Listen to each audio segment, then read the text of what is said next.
navn er Siggi. Til dagligt er jeg kreativ direktør for Housepinning Service. Generelt er jeg meget inspireret af gamle film.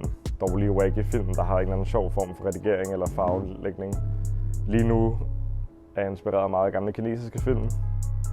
De er meget mærkelige, men det er fedt på en fed måde. Det er super fedt at give kendte mennesker tøj, men det er også super nederen, fordi som regel er de rimelig svære at arbejde med. Vi har givet tøj til sindssygt mange store artister, men så er det sådan noget med, så skal man enten lige pludselig betale en masse af penge, efter de har fået det, eller så gider de ikke at skifte, fordi så er de i dårlig humør lige pludselig, fordi så har de ikke fået deres rider eller et eller andet. Men altså, overall er det fedt, det er grineren, og jeg vil klart sige, altså Post Malone var den mest cool omkring det. Min ambition er egentlig bare at blive ved med at kunne lave fede ting, og så bare kunne expand. Vi vil sindssygt gerne lave nogle flere events, lave nogle flere ting i udlandet også. Jeg tror ikke, jeg har så store krav til mig selv for succes.